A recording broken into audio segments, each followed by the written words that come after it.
Road signs, we probably think about them right after we notice the blue lights flashing. In the 1920s, representatives from Wisconsin, Indiana, and Minnesota developed the first uniform road signs. Round signs were for railroad crossings. Octagons meant stop. Diamonds signify curves ahead. Speed limit signs were rectangular and yield signs triangular. Today, colors, shapes, and sizes of road signs are standardized. The signs are consistent reminders of what we should do and shouldn't do while driving.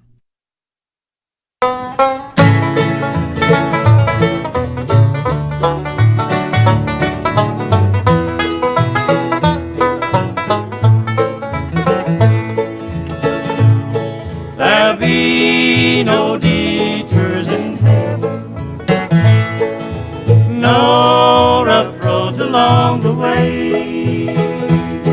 I'm using my Bible for a road map. My last stop is heaven some sweet day.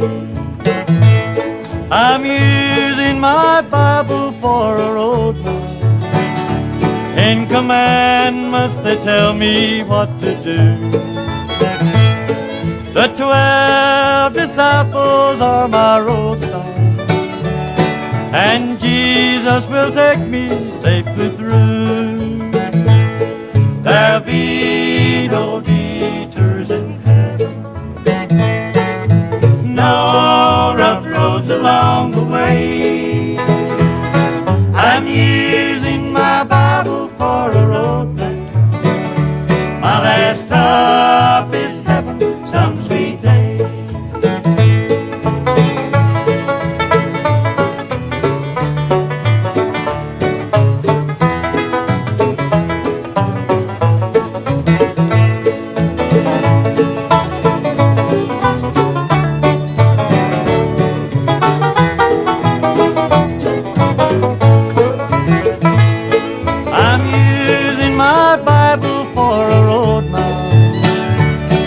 The children of Israel use it too. They crossed the Red Sea of destruction, but God was there to see them through. There'll be no detours in heaven, no rough roads along the way. I'm using my Bible for a road map. My last stop is heaven some sweet day.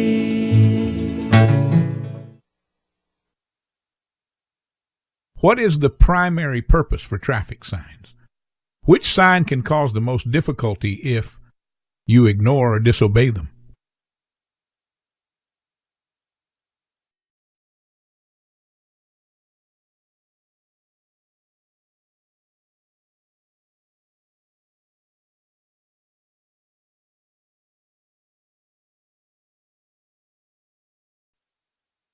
Leviticus 17 through 24 emphasize how God's people were to live holy lives. These chapters focus on several facets of the Hebrew life, including regulation for eating non-contaminated foods, maintaining proper marital relations, giving the right sacrifices, and honoring the Sabbath. The text concludes with a series of blessings God promised to those who were obedient to Him and punishments for those who weren't. They were indicators of what the Israelites should and should not do. This last facet is the focus of this week's study from chapter 26. Although the Lord called His people to live holy lives, the emphasis on these chapters is not on them, but on God. 47 times these chapters contain the phrase, "I am the Lord." 18 of these occurrences include two other significant words, "I am the Lord your God." God was not some aloof deity who was unconcerned and unaware of the Israelites in their lives. Two other phrases underscore that the focus of these verses is God. First, as He was speaking, He used the pronoun my, as in my statutes, my sanctuary, or my people. God was emphasizing His ownership of all that was related to the Israelites. Second chapters 17 through 25. Each begin with the declaration the Lord spoke to Moses. The messages that Moses was to convey to the Israelites were not the product of an overly active imagination. God had life-altering words for all those whom he had released from Egyptian slavery. God's message to the Israelites at Sinai began in Exodus 19 and continued until they departed in Numbers 10:10. Thus, this was the setting for today's study.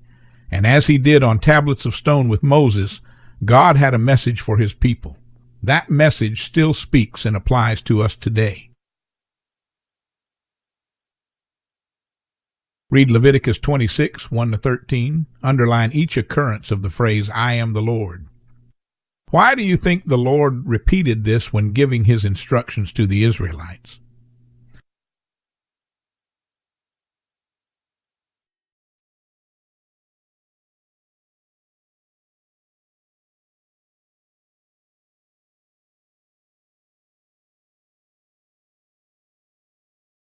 Leviticus 26. Ye shall make you no idols, nor graven image, neither rear you up a standing image, neither shall ye set up any image of stone in your land, to bow down unto it, for I am the Lord your God. Ye shall keep my Sabbaths, and reverence my sanctuary. I am the Lord.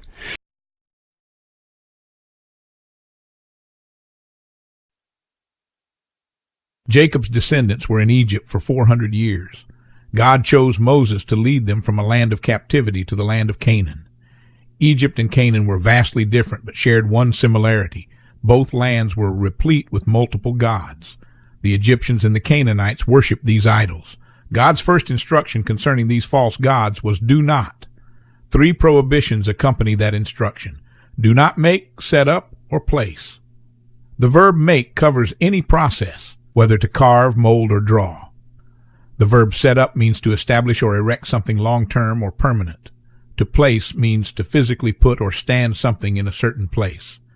The 4 terms for the so-called gods in verse 1 make the most complete list of types of idols in the Old Testament. The list thus rules out worshiping any false god, deity, or idol. Although said only of the idols, false deities in all forms were and are worthless. God's people should never bow to them, figuratively or literally. Whereas God's first instruction was stated negatively, do not, his second was stated positively. Keep and revere. The reader can almost hear a resounding instead, as in, do not do that. Instead, do this. To keep meant to guard, protect, or observe. The earliest forms of the Hebrew verb referred to a thorny hedge placed around something. God was warning that secular distractions could easily crowd out Sabbath day worship. The instructions in these 2 verses were not new. God had already given these directives in the 10 Commandments.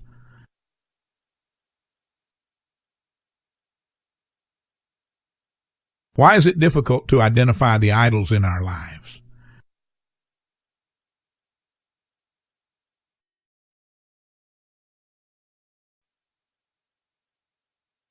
Before laying out the blessings and possible discipline that God had for his people, he first focused his people's attention on worship. Why? How does the way we worship God affect other areas of our relationship with him?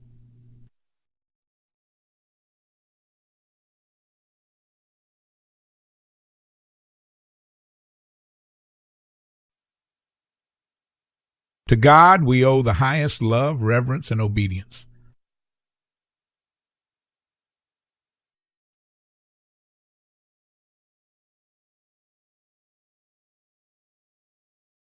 If ye walk in my statutes, and keep my commandments, and do them, then I will give you rain in due season, and the land shall yield her increase, and the trees of the field shall yield their fruit. And your threshing shall reach unto the vintage, and the vintage shall reach unto the sowing time, and ye shall eat your bread to the full, and dwell in your land safely.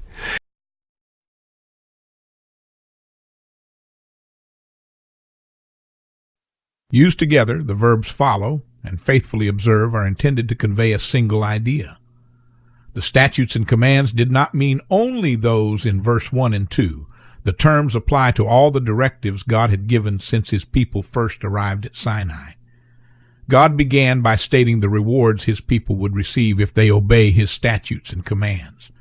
The blessings would come in 4 areas: precipitation in the right seasons, peace in the land, productive families and fields, and God's presence with his people.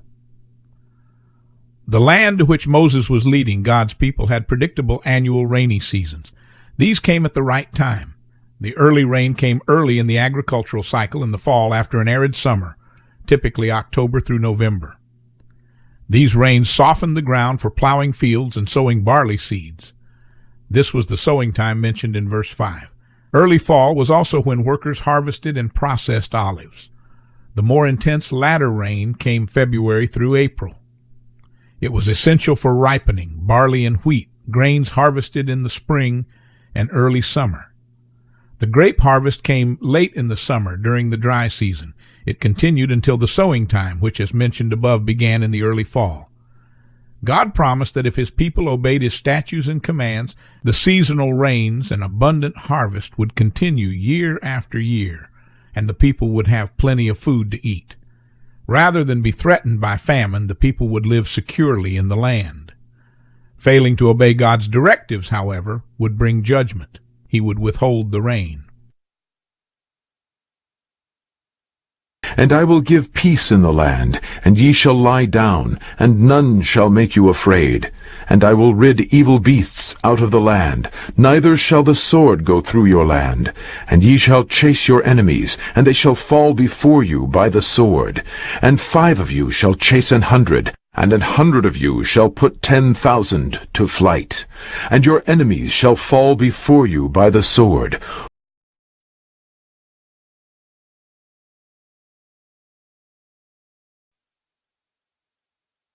God's second promised blessings for obedience was that he would grant peace to the land. Peace is the translation of the familiar Hebrew word shalom. It not only speaks of an absence of war, but also carries the idea of being safe, in good health, and prosperous. Having this peace meant outside threats would not keep the people up at night. They would not be overcome with fear. Specifically, peace in the land meant God's people would not be destroyed by either wild animals or warriors.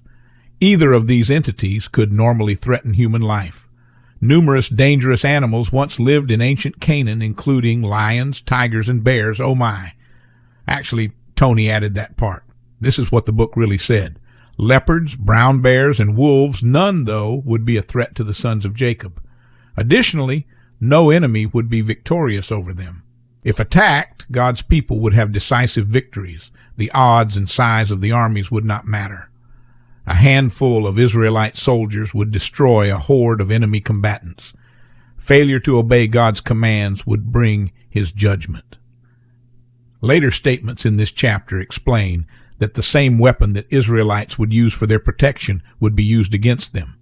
God said, "I will bring a sword against you to execute the vengeance of the covenant. I will draw a sword to chase after you."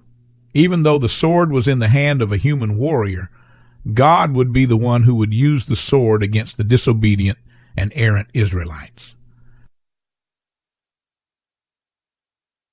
How do we ensure that worshiping God for who he is instead of just seeking his blessings?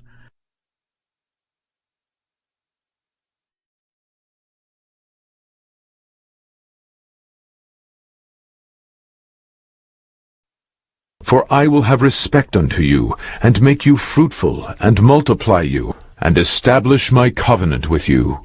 And ye shall eat old store, and bring forth the old because of the new.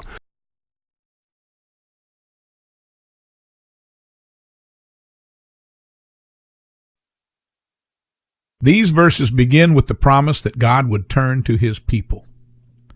This meant he would look after them, or look up upon them with favor. What would be evidence of his favor? The families in their fields would be productive, bringing forth children and abundant crops. This was God's intent and desire. This is a lesson for us. His work in our lives is always for our benefit and his glory. To be fruitful and multiply was a fulfillment of God's first command to Adam and Eve. Verse 9 connects that fulfillment with God's action. He will make his people fruitful and multiply them. Numerous offspring would come because God had turned to his people and granted his favor. This was a fulfillment of the covenant God made with Abraham, which he was promising to confirm with you, meaning those who had left Egypt. Further evidence of God's favor was abundant harvest and crops. The people would have enough food to last from the previous year until the new crops came in. Storage bins and jars would not be empty. What a promise for people who had known scarcity and want. The God who was providing his people manna promised they would not be without food because he would turn to them and look upon them with favor. In later verses, however, God vowed punishment for those who dishonored his statutes and commands. Their efforts would yield no crops. The people would become hungry and resort to drastic measures for food. The God who vowed to turn to them said, "I will turn against you, so that you will be defeated by your enemies."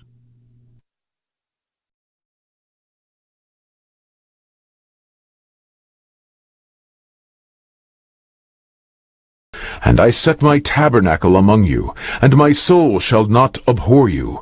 And I will walk among you, and will be your God, and ye shall be my people. I am the Lord your God, which brought you forth out of the land of Egypt, that ye should not be their bondmen. And I have broken the bands of your yoke, and made you go upright.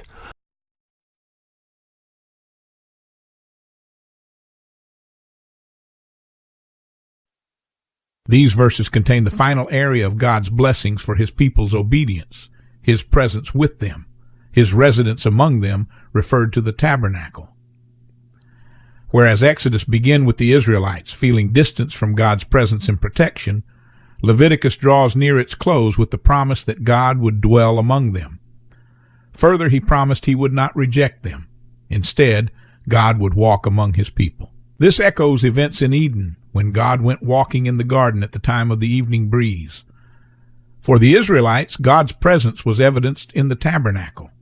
We, though, do not have to go to a tabernacle to experience his presence. God has come to us in the person of his Son, Jesus. John's Gospel, referring to Jesus, as the Word says, "The Word became flesh and walked among us." The Greek word translated dwell can be translated tabernacle. He became flesh and tabernacle among us. Additionally, the Lord promised the Israelites he would be their God and they would be his people. This ultimate blessing had been his covenant goal from the beginning. The evidence that the Lord was their God was his bringing them out of Egyptian slavery. This is what God said of himself at the beginning of the Ten Commandments. "I am the Lord your God, who brought you out of the land of Egypt, out of the place of slavery." The bars of your yoke referred to a part of the wooden beam apparatus that rode on the back of work animals' necks. The yoke was a symbol of servitude and hard labor for the animals, and in this case, for the Israelites. In freeing his people from Egyptian slavery, God was allowing them to stand tall and live in freedom. This passage is a reminder that God desires to bless those who are obedient to him. He longs for us to live in fellowship with him. He caused us to worship him, not so we can manipulate him into blessing us, but because he is worthy of our worship. God is at work for our good in his glory, even when we may not see it. He has broken the yoke of sin and its hold on our lives. We are called to voluntarily take the yoke of Christ, linking ourselves to him and to serve as Paul did as the bondservant to him. In that role alone, we find genuine freedom and joy. Why do you think God consistently reminded his people that he had brought them out of Egyptian slavery? What role does God's presence play in experiencing his blessings?